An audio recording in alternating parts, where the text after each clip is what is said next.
Familia za maafisa wawili wa akiba NPR wanaodaiwa kuuliwa na wanajeshi wa KDF katika eneo la Kaputir kwenye kaunti ndogo ya Aro kwenye kaunti ya Turkana wanasimulia kisa hicho wakisema kwamba mwanga wao umezimwa kufuatia vifo vya wapendwa wao waliokuwa tegemeo kubwa maishani mwao.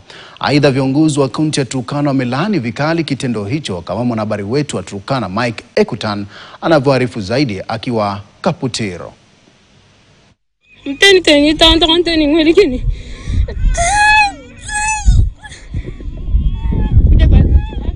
Ni hali ya huzuni inaendelea kumiliki eneo hili kufuatia kisa hicho cha kuuliwa kwa NPR wawili na wanajeshi wa Kenya. Wanawake wa maafisa hao wamesalia mayatima, huku wakitaja wanaume zao kuwa ni tegemeo la kila siku. Unaona, Kenya KDF amefanya hasara kubwa sana. Sisi tukujua KDF atawasaua askari mwenzake kama huyo. Huyo alikuwa KPR na yeye alikuwa askari. Sasa kwa nini aliua? Kwa nini hakuangalia uniform vile alikuwa amevaa? KDF ataweza hii watoto. Na sasa hii watoto ndio hii. Watoto ndio hii wote. Na hii mama, nani ataweza? Huyu mama. Alomawasa alikuwa mmoja tu zake yake hivi. Nani ataweza hii mama? Gavana wa Turkana Jeremiah Lomurukai ambaye alifika Kalem Ngorok, Kainuk na Kaptiri kutuliza hali, ametaka vikosi vyote vya KDF viondolewe Turkana kwa kuwa wamesababisha vifo kwa wasio na hatia. Na swali letu ni kidogo, ni fupi.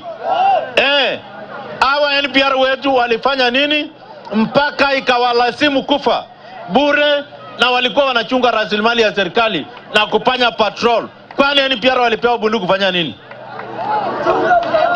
Hawa NPR wawili wenye wameuliwa jana na KDF ndiye walikuwa in charge of security ya hii eneo ya Naoyaregai. Hawa wawili tu wamekufa jana. Sasa hatujui usalama ya eneo hili itakuwa inachungwa na nani kuanzia jana, leo, kesho na kesho kutwa.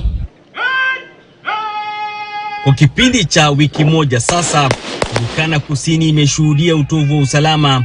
Askari watatu wa NPR wameuliwa, huku mwingine mmoja akiendelea kuuguza majeraha katika hospitali ya rufaa ya Lodwar. Waliouliwa ni Simon Lomowas Ekaru na Eyapan Loluk. Simon Lomowas Ekaru amewacha wajane watatu na watoto 16, huku Eyapan Loluk akiwacha mjane na watoto 9 mtawalia. Mike Ekutan, KTN, Turkana Kusini.